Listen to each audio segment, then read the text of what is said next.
আপনি কি কখনো শুনেছেন এমন একটি জায়গার কথা, সেখানে নাকি ভিন গ্রহের প্রাণী রাখা আছে? সেখানে সাধারণ মানুষ তো দূরের কথা, অনেক সরকারি কর্মকর্তারাও প্রবেশ নিষেধ। আজ আমরা বলবো বিশ্বের সবচেয়ে রহস্যময় জায়গাগুলোর একটি এরিয়া 51 নিয়ে। চলুন জেনে নেই আসল সত্যটি। এরিয়া 51 অবস্থিত আমেরিকার নেভাডা অঙ্গরাজ্যে মরুভূমির মাঝে। এটি ইউনাইটেড স্টেটস এয়ার ফোর্সের একটি গোপন সামরিক ঘাঁটি। অনেক বছর পর্যন্ত মার্কিন সরকার এই জায়গার অস্তিত্বই স্বীকার করেনি। 2013 সালে সরকার আনুষ্ঠানিকভাবে স্বীকার করে যে এরিয়া 51 সত্যিই আছে।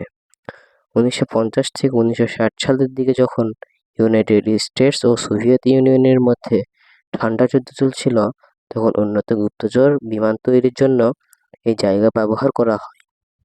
এখানে পরীক্ষামূলকভাবে তৈরি হয়েছিল বিখ্যাত Lockheed U-2 spy plane. Area 51 নিয়ে সবচেয়ে রহস্য হলো এখানে নাকি এলিয়েন রাখা আছে। 1947 সালে রসওয়েলে একটি অদ্ভুত বস্তু পড়ে। অনেকে দাবি করে এটি ইউএফও ছিল। এরপর থেকেই গুজব ওঠে যে ভিন গ্রহের প্রাণী ও ইউএফও-এর ধ্বংসাবশেষ এরিয়া 51-এ রাখা হয়েছে। অনেক সাবেক কর্মচারী দাবি করেছেন তারা এই অদ্ভুত প্রযুক্তি দেখেছেন, কিন্তু মার্কিন সরকার বলেছেন এগুলো গুজব। এরিয়া 51-এর চারপাশে রয়েছে কড়া নিরাপত্তা, এমনকি আকাশপথে এ অঞ্চলে বিমান চলাচল নিষিদ্ধ।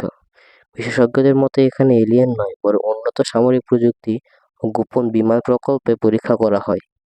অতিরিক্ত গোপনীয়তার কারণে মানুষের কৌতূহল বাড়ে। এরিয়া 51 একটি গোপন সামরিক গবেষণা কেন্দ্র। এখানে এলিয়েন আছে কি নেই তার সম্পর্কে কোনো প্রমাণ পাওয়া যায়নি। রহস্য ও গুজব মিলিয়ে এরিয়া 51 আজও পৃথিবীর সবচেয়ে আলোচিত জায়গাগুলোর একটি। আপনি কি মনে করেন সত্যি এরিয়া 51 এলিয়েন আছে?